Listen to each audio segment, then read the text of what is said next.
Bonsoir et bienvenue dans l'Almanach des Fées Célestes. Bonsoir Christophe, bonsoir Yasmina. Eh bien, je suis ravi de vous retrouver pour le Bonsoir Claire. bulletin. Bonsoir tout le monde. Oui, bonsoir tout le Bonsoir. monde. Nous allons donc présenter le bulletin astronomique pour la période du 20 au 27 avril 2023, la première phase de la deuxième lune de printemps nord, automne, sud. Donc, c'est déjà, nous arrivons bientôt le 5 mai au milieu du printemps.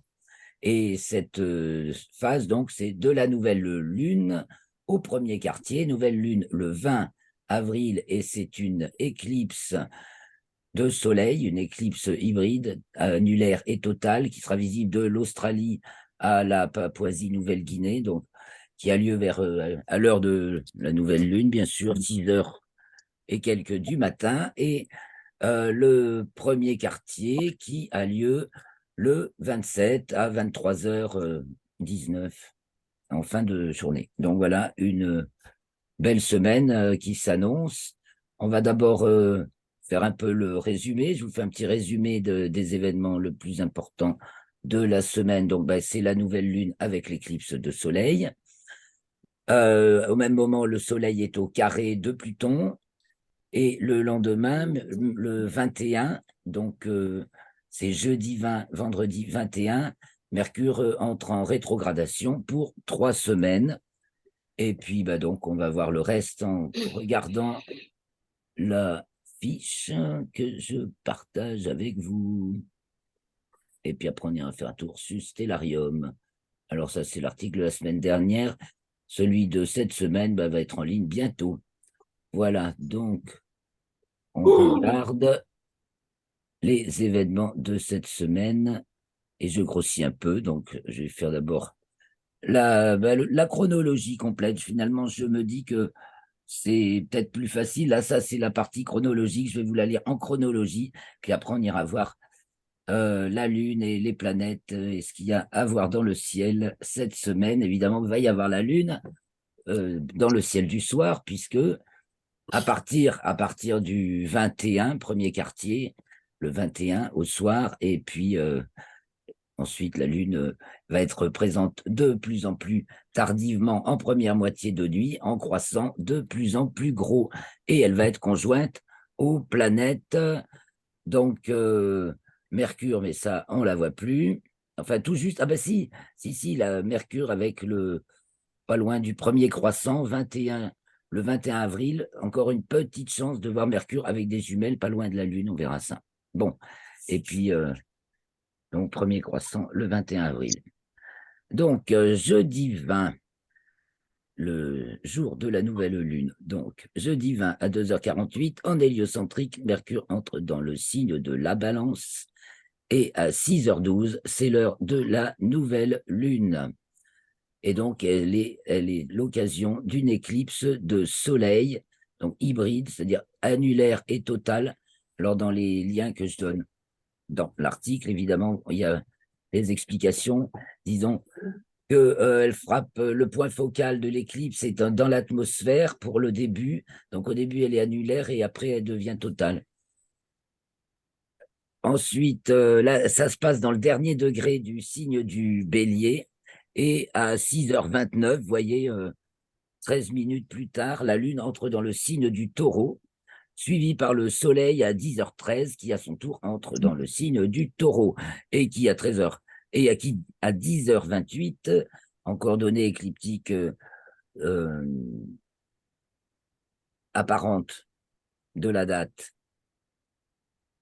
eh bien, c'est donc à 10h28 que le Soleil est au carré de Pluton, encore, alors en héliocentrique. Oh là, j'ai fait une bêtise là, tiens.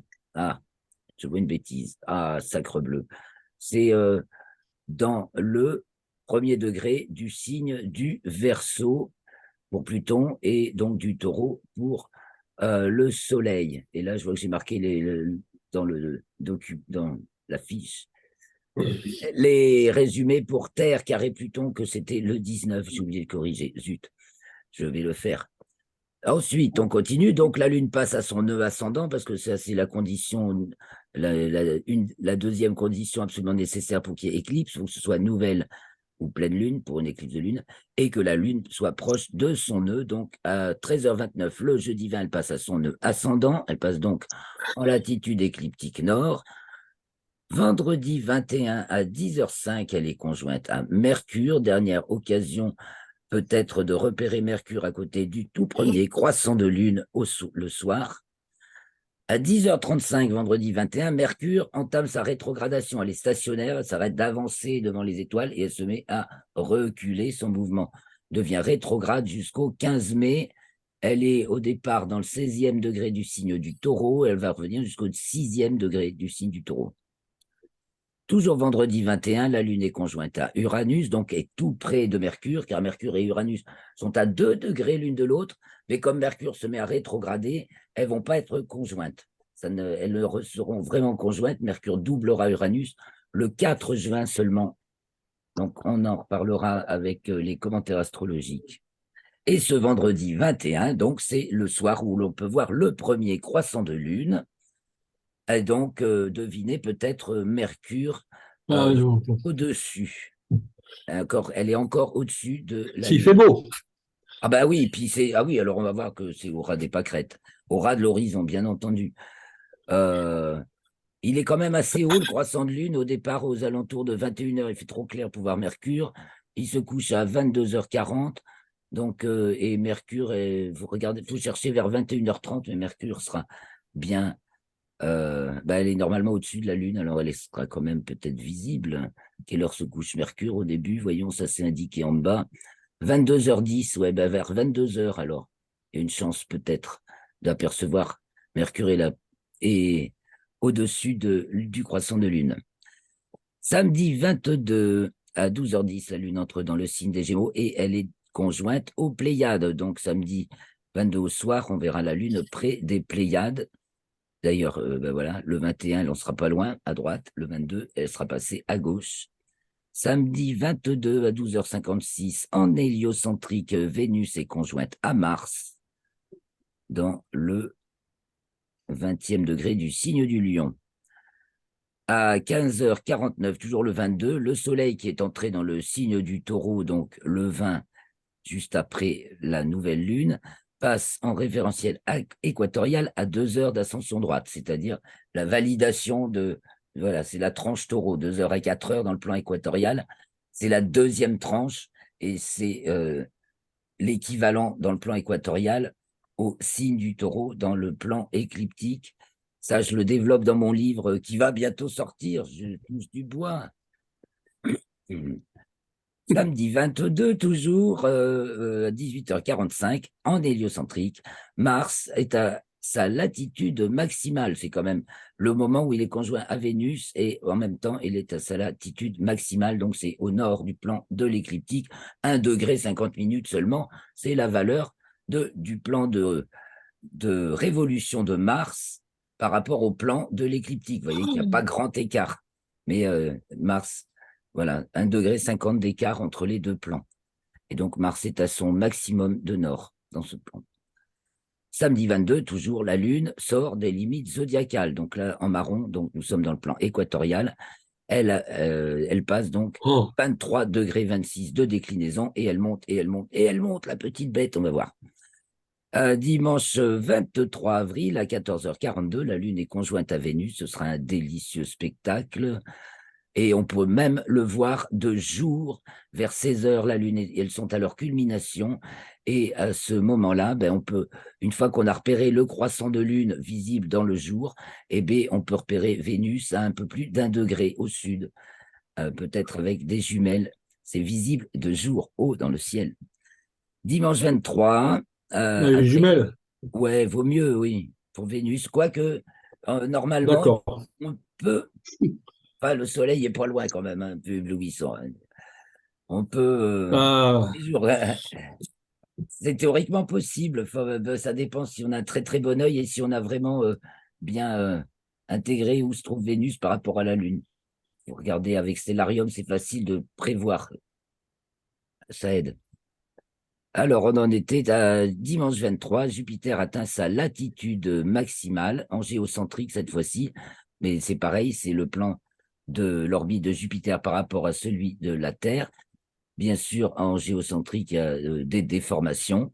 Donc là, Jupiter en latitude, donc par rapport au plan de l'écliptique, elle monte, mais elle est en latitude sud. Elle monte jusqu'à -1 degré 3 minutes. À partir de là, elle redescend jusqu'au 21 octobre à -1,25. C'est lié à... Eh bien, est-ce que c'est lié un petit peu? Elle est en conjointe. Non, c'est pas forcément lié. Elle est conjointe. Elle était conjointe au Soleil le 19 avril, donc la veille de la nouvelle lune. Lundi 24, la lune entre dans le signe du Cancer. Mardi 25, elle atteint sa déclinaison maximale. Elle atteint 27 degrés 57 minutes, presque 28 degrés par rapport au plan de l'équateur. Donc, elle est, bon, la limite étant à 23 degrés 26 minutes. Donc, la déclinaison maximale que peut atteindre le Soleil au solstice. Donc, la Lune est allègrement au-dessus et à chaque fois, elle un peu plus jusqu'en 2026, je crois. Elle continue à grimper. C'est marqué dans l'article, peut-être je me suis trompé. Mais elle continue à grimper chaque fois qu'elle atteint sa déclinaison maximale. Ces temps-ci, elle est encore plus haute que la fois d'avant. Et donc, ça veut dire aussi que quand on la voit dans le ciel, elle, pour nous, dans l'hémisphère nord, elle est encore plus haute aussi. Mercredi 26, elle est conjointe à Mars. Donc voilà, elles seront hautes dans le ciel en début de nuit. On verra Mars et la Lune. Mars au sud de la Lune, 3 degrés.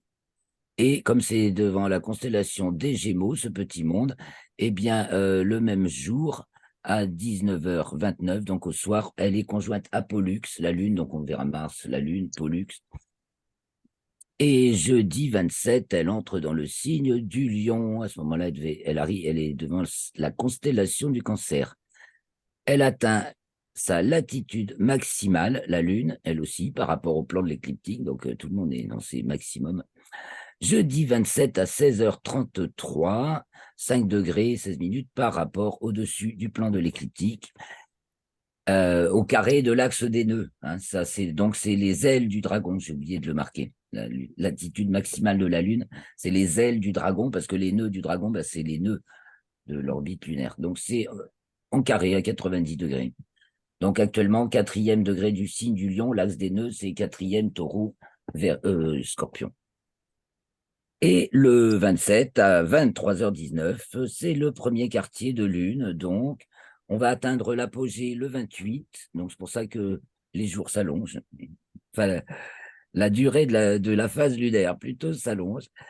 Et elle est conjointe, ce premier quartier est conjointe à l'amas de la Crèche, donc qui marque le 8e degré du signe du Lion et qui se trouve dans la constellation du Cancer, presque visible à l'œil nu dans un bon ciel. Et elle rentre ensuite dans les limites zodiacales, puisque depuis qu'elle a atteint sa déclinaison maximale, elle redescend, la Lune. Donc elle rentre dans les limites zodiacales à 23h58 et la suite, ce sera la semaine prochaine. Alors, que va-t-on voir? Les planètes Vénus, Mars et Saturne, Vénus et Mars dans le ciel du soir, c'est tout ce qui reste. Saturne dans le ciel du matin, c'est ce qui arrive. Uranus et Mercure, ben, on ne va plus les voir. Mercure, encore une petite chance, j'aurais pu la mettre en vert. Vert, c'est délicat. Du début jusqu'au 21, puis après, on ne la verra plus du tout. Elle va être en conjonction inférieure très vite, 1er mai. Bon, bref, allons sur Stellarium et on verra la suite après. Et puis, on va revoir des étoiles filantes. Ça revient, nous voici donc au-dessus de l'océan, comme ça on va avoir un horizon parfait, le 20 avril à 18h30, donc le soleil n'est pas encore couché. Vous voyez, la lune est juste à côté. Elle vient d'être, on peut revenir en arrière et regarder le moment de l'éclipse, mais pour nous, c'est dans... Ah ben, faut que ça veuille bien rester au milieu. Donc je fais marche arrière. Quand nous, le moment, voilà, je suis obligé d'enlever le sol. Et l'heure de l'éclipse, 5h30, c'est 6h16. Voilà. Mais la lune, ma lune, elle est grossie aussi, donc ça trompe. Mais bon, la lune passe devant le soleil et c'est visible de l'Australie à la Papouasie-Nouvelle-Guinée. Et c'est vers 6h18 maximum de l'éclipse. Donc je reviens dans la journée et le soir. Donc le soir,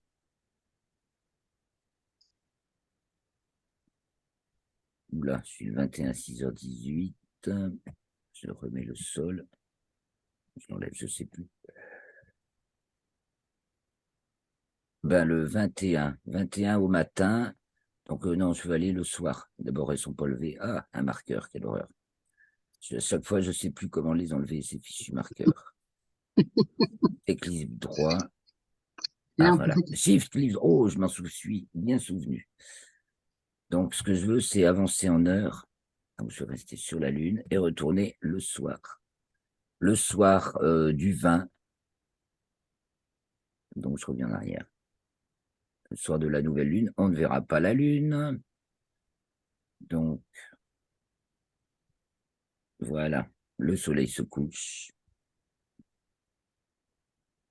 Soleil couché 20h42 déjà hein, chez moi. Donc voilà, le soleil se couche. Bon, la lune n'est pas visible le 20 au soir, bien sûr. Mercure, en revanche, est encore visible, mais son éclat diminue. Et vous voyez, elle se détache quand même sur un ciel assez sombre. Elle est magnitude +2 au début donc, de la semaine, et c'est déjà pas brillant. Et +4 à la fin, et c'est trop près du soleil en plus, invisible. Vous voyez, ici, il y a les Pléiades. Donc nous sommes à l'ouest-nord-ouest. Nous avons Mercure, les Pléiades, et bien sûr Vénus. Des gens qui m'écrivent pour me demander quel est cet astre brillant dans le ciel du soir. C'est Vénus. Il n'y a rien de plus brillant que Vénus. Troisième astre après, par ordre de brillance, après le Soleil et la Lune. Et donc, il y a Mars aussi, toujours vaillant. Mars qui est encore à 45 degrés de hauteur à peu près au début de la nuit. Donc, au début de la semaine, on peut être encore voir Mercure. On voit bien entendu Vénus et Mars comme planète. Je dessine les constellations. Nous avons donc Vénus est devant le Taureau, Mars est devant les Gémeaux. Nous avons la brillante étoile Capella, nous avons Bételgeuse qui brille rouge. Alors les points rouges là-dedans, il y a Mars, Bételgeuse et Aldébaran qui forment toujours un assez intéressant triangle, le triangle des rouges. Et donc on voit toujours notre grand jet de l'hiver qui se couche en début de nuit maintenant, car nous avançons dans la saison. Et donc, du côté du sud, voilà donc les planètes hein, pour la semaine. Alors, on peut regarder leur avancée à Mars et à Vénus devant les constellations de jour en jour. C'est intéressant. Donc, le 21, non, pas d'heure en heure, de jour en jour. Le 21, regardez Mars et regardez Vénus. Le 22, Mars avance devant les Gémeaux. Vénus, elle va être conjointe à la Lune. Donc, c'est le 23, après l'élément.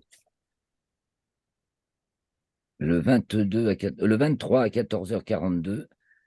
Donc, le 23 au soir, la Lune a déjà doublé Vénus. Vous voyez, la Lune est là. Et Vénus est là. Donc, continuons. Le 24, le 25. Le 25, la Lune s'approche de Mars. Je grossis un peu. Voilà, et Mars s'avance aussi devant les Gémeaux. Là, je grossis trop. Zut. Le 26, quand ça veut. Ah, ça a été trop vite. Donc, le 26, la Lune est conjointe à Pollux, voilà. Et vous voyez Pollux, la Lune passe donc au sud de l'étoile, un tout petit peu plus bas. En fait, là, ils sont en train de se coucher. Et le 27 au soir, donc comme la nouvelle Lune est le 27, nous avons ici l'amas de la crèche. Et on va mettre, voilà, il est là. À laquelle la demi-lune est conjointe, donc le 27 au soir. Donc, il faut des jumelles pour voir les étoiles de l'amas, parce que la Lune, bien entendu, les cache. Voilà pour la Lune au cours de la semaine. Donc, au moment du premier quartier, eh bien, elle culmine au début de la nuit. et elle se couche au milieu de la À nuit. minuit. Voilà, au minuit vrai et encore un petit peu décalé. Donc là, on a vu que cette semaine, elle monte en latitude, elle monte en déclinaison, donc elle va se coucher. C'est pour ça on l'a tardivement. Enfin, et elle est très haute et elle se couche plus tard que la normale, et elle se lève plus tôt. Elle a une course plus grande que celle du Soleil au même degré de l'écliptique quand elle est au-dessus. Et comme plus ça va, plus coïncide sa latitude maximale ou minimale avec sa déclinaison maximale et minimale, ça lui fait une déclinaison de plus en plus grande quand elle est dans son maximum ou son minimum. Alors maintenant, du côté du sud, nous voyons le lion. C'est le lion qui trône en début de nuit, toujours bien sûr avec Régulus. Voilà, au début de la nuit. Donc là, c'est la nuit du 27, mais les étoiles, bon, auront pris une demi-heure d'avance entre le 27 et le 20 et le 27. Mais sinon, c'est à peu près le même ciel en début de nuit. Il gagne 4 minutes d'avance par jour. Donc nous avons Arcturus du Bouvier qui est bien visible. Là, je suis à 21h44, on va au moins aller jusqu'à 22h.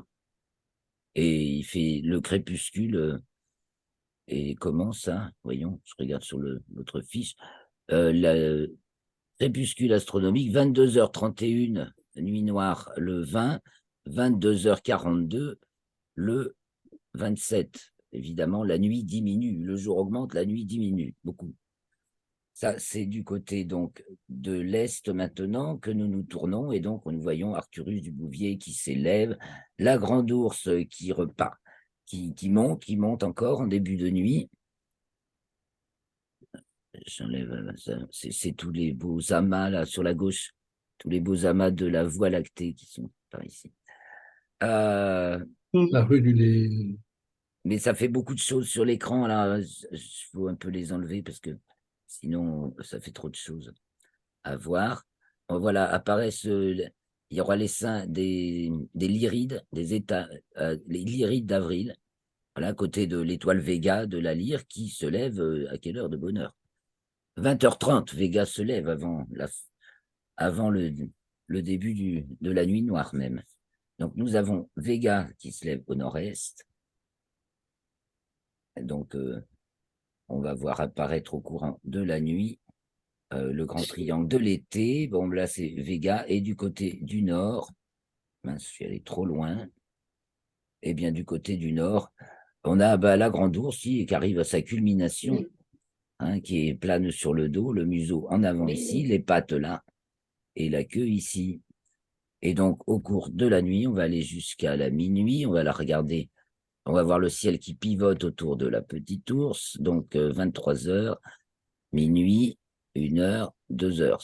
2 heures, c'est à peu près l'heure du minuit vrai. En ce moment, c'est 1h49 chez moi. L'équation de temps va bientôt atteindre son premier minimum, maximum négatif. Voilà l'heure au milieu de la nuit à peu près, donc. Donc la grande ours a déjà basculé du côté de l'ouest, elle redescend. La petite ours est droit debout sur sa queue. Il y a le dragon qui la coiffe, donc la tête du dragon ici, qui forme un losange avec l'étoile de Hercule, voilà, je peux y mettre son numéro de catalogue parce que la pauvrette, elle n'a pas de nom, Iota d'Hercule, et puis Vega qui brille très fort, et puis Deneb du cygne, et puis Altaïr de l'aigle qui forme le grand triangle de l'été, donc qui s'élève au milieu de la nuit, tandis que culmine au milieu de la nuit, déjà Antares du Scorpion qui est levé, donc elle ne culmine pas encore, mais elle culmine à 4 heures du matin, Antares, et Spica de la Vierge qui a passé sa culmination, et Arcturus du Bouvier qui culmine au minuit vrai le 27 avril, justement. Donc ce jour du premier quartier. Et ça, c'est tous les ans avec un tout petit décalage au bout de 72 ans, ça s'est décalé d'un jour. Voilà notre ciel du milieu de nuit, tandis que vont se coucher le lion, le cancer avec la lune, et nos deux gémeaux, là, Castor et Pollux, qui disparaissent. Et donc, en fin de nuit, qu'est-ce qui se passe en fin de nuit? On va se mettre du côté de l'Est et voir ceux qui s'élèvent. Donc, en fin de nuit, eh bien, alors, 3 heures, 4 heures, 5 heures, trop tôt, trop tard. Apparaissent aussi, apparaît la constellation du Verseau, et puis surtout, bien entendu, la planète Saturne qui commence à être visible en fin de nuit, à l'est-sud-est, elle se lève devant le Verseau, et il y a quelques étoiles filantes, les Eta Aquarides, qui vont être jusqu'au 17 mai, je crois. Voilà. Voilà pour notre ciel de cette semaine. Voilà, Mais Saturne est en poisson. dans le signe des Poissons, Oui, devant mais il y a la un décalage avec les constellation Ah ouais, du Verseau. décalage. ouais, Ah bah tout le c'est temps. dingue, hein. Ah bah il y a Mm. une quarantaine de degrés, je crois, un peu plus. Non, un peu, je sais plus, enfin ça se mesure, là, le décalage, c'est le cycle de précession des équinoxes qui fait qu'à notre époque, eh bien, Et voilà, c'est euh, ça qu'on appelle sidéral, hein. les constellations, c'est sidéral. C'est les étoiles, sidéral, ça veut dire des étoiles. Ouais. Voilà. Et puis les signes, c'est juste c'est la D'accord. mesure de la Terre autour du Soleil, c'est le cadran de la Terre autour du Soleil entre ses équinoxes et ses solstices. Donc ça, c'est notre repère de base D'accord. Terre-Soleil. Et on voit le fond d'étoiles se décaler d'un degré tous les 72 ans en raison justement de la Mm. précession des équinoxes, ce qui fait que de nos jours, l'équinoxe, quand le soleil est à 0 degré bélier, à l'équinoxe de printemps, il est devant la constellation des poissons quand même, mais si on fait une grande horloge, par comme on parle Ptolémée, dit partagé en 12, eh bien c'est donc c'est rétrograde et on est dans dans la 11e tranche, donc celle du Verseau. En ce moment, c'est vraiment la bascule et je pense que le, euh, le repère juste, c'est ça, c'est un cadran zodiacal, que c'est la grande année, comme disait Ptolémée, une grande année de 26 000 ans.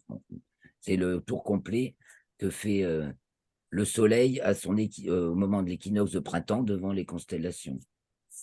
Bon, alors ceci dit, donc Saturne est Mm. bien dans le signe des poissons en géocentrique. Elle va entrer dans le signe des poissons en héliocentrique le 28 avril, justement, et le lendemain, et elle est devant la constellation du Verseau.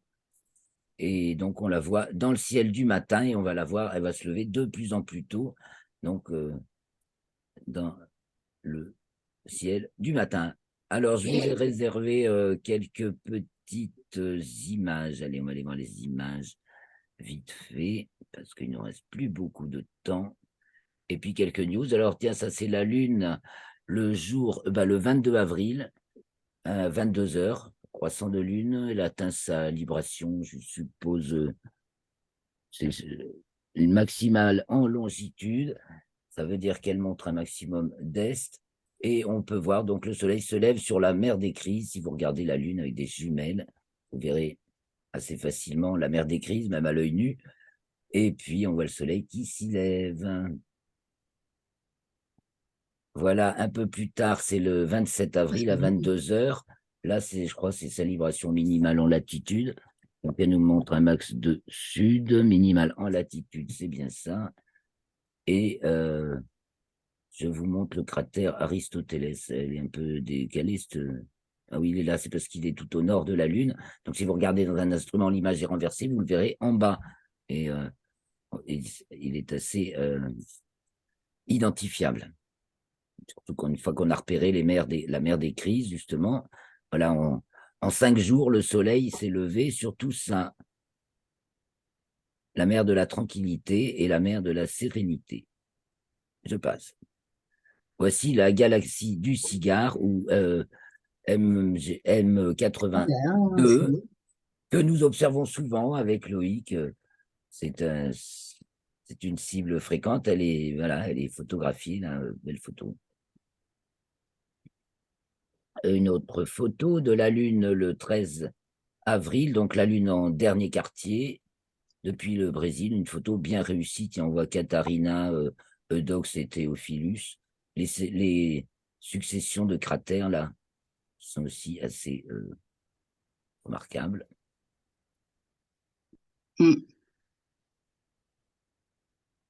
Ah oui, mais c'est vu à l'envers. C'est à l'envers. Ça, c'est le golfe des Iris. Ça, c'est. Bah, enfin, quand je dis c'est à l'envers, c'est pris du Brésil. Et il me semble que gauche-droite, c'est un envers gauche-droite, là. Le lancement de Ariane 5 pour la mission de JUICE, un succès formidable. Alors là, un zéro faute, on est très fiers. L'ESA et particulièrement la Bien. France peuvent être très fiers de ce super succès du dernier lancement, je crois, avant-dernier lancement d'Ariane 5. C'est une réussite totale et donc, donc cette mission de JUICE démarre très bien et donc on peut la suivre en direct. J'ai mis les liens dans l'article. Voici le double amas de Persée, une cible facile pour à observer entre Cassiopée et Persée. On repère, dès que le ciel est assez sombre, on repère assez facilement à l'œil nu cet amas. Aux jumelles, c'est un régal. Il n'y a pas besoin de plus gros de plus fort grossissement pour l'apprécier complètement. Et donc, c'est toujours plaisant à montrer. Et ça, bah, justement, c'est juste les premières photos que la sonde a envoyées après son décollage. Donc, c'est extrait d'un tweet de l'ESA. Donc, on reconnaît la Terre. Il y a tous les détails. Et ça, alors, parmi les news, je partage il y a les Chinois disent qu'ils gèrent à 100% tout le recyclage et la fabrication d'oxygène et d'eau dans leur station spatiale. Et là, bon, c'est un schéma de fonctionnement des recyclages de l'ISS qui n'en est qu'à 80%. Et bien sûr, c'est absolument capital parce que peuvent pas se permettre de faire des cargos tout le temps, d'amener de l'eau et de l'oxygène et d'évacuer des déchets. Là, on transforme tout, comme quoi on est capable de le faire. Et les Chinois disent qu'ils le font à 100% dans leur station spatiale Tiangong. Et voilà, encore JUICE, encore une image du passage de JUICE après son décollage au-dessus de l'Italie, prise par des astrophotographes. Donc le 14 avril, alors elle a décollé à 14 avril à 14h14 de Kourou, oui. Non. Qui, le 14 avril à 14h14, elle était prévue de décoller le 13 et finalement, ils ont été obligés de reporter et c'est tombé le 14 à 14h14. Et la photo, là, elle est prise à 20h30 au-dessus de l'Italie. 20h31, donc 22h30 de notre montre. Et une petite vue de Vénus du 4, 10 avril, oui, c'est américain. 23-10. 10 avril Ah, ok. 2023. Donc, Vénus qui est en phase gibbeuse décroissante, donc qui va vers son dernier quartier. Je crois bien. Attendez, il faut que je vérifie, des fois je dis des bêtises. Ah ben Vénus, je suis dessus, ça tombe bien. Non, parce que c'est vrai que je brasse beaucoup d'infos, et alors, au bout d'un moment, je peux dire des bêtises. Elle sera à son dernier quartier, le 4 juin. Oui, c'est bien ça. Elle est gibbeuse décroissante. Et donc, elle est donc un disque de moins en moins, de plus en plus un quartier, quoi, voilà. Donc, bien imagé. Et puis, on finit sur une petite animation de protubérance solaire. Un soleil qui est reparti, là, qui a fait de grosses activités. C'est normal, il est en train d'augmenter son activité. Voilà pour les news et les images, les amis. Je Oh là reviens là. vers vous. Ah, Et c'est superbe. eh ben oui, c'est toujours super. Je crois que Ah c'est non, c'est super de vraiment. suivre Ah toutes ouais. les nouvelles. Donc, pour finir, je résume un petit peu. Donc, les... on n'a pas encore fini l'enregistrement. Je vous fais un petit résumé vite fait. C'est nouvelle lune avec éclipse de soleil, visible de l'Australie à la Papouasie-Nouvelle-Guinée. Carré du soleil à Pluton, entrée de la lune et du soleil en taureau juste après la nouvelle lune dans le signe du taureau. Mercure qui est rétrograde à partir du 21 avril, donc on ne voit plus qu'on va l'avoir encore une dernière chance le 21 avec le premier croissant de lune. Premier croissant de lune, j'ai oublié de le dire, qui marque la fin du mois de Ramadan, ce 21 avril. Ah, Ah, d'accord. Ouais. Ensuite, nous avons la Lune qui est conjointe. On va l'avoir conjointe à Vénus le 23 et à Mars le 26. Hein, c'est bien ça. À Mars le 26, et puis conjointe aussi à l'étoile Pollux le même jour que Mars. Et voilà, les amis. Donc, merci beaucoup de votre attention. Passez une très bonne semaine avec un ciel propice, je vous le souhaite. Et je vous dis donc à la semaine prochaine. Restez au courant parce que je ne sais pas à quelle heure exactement je ferai, ni quel jour, ni à quelle heure je ferai l'enregistrement de la vidéo, car je vais bouger bientôt. Donc, c'est pas encore calé. Donc, vous recevrez un mail si vous êtes inscrit pour participer à ce direct. Alors, ciao, ciao. À la semaine prochaine. Merci beaucoup. N'oubliez pas un j'aime, vos commentaires, toujours très bienvenus. Et partage, merci infiniment.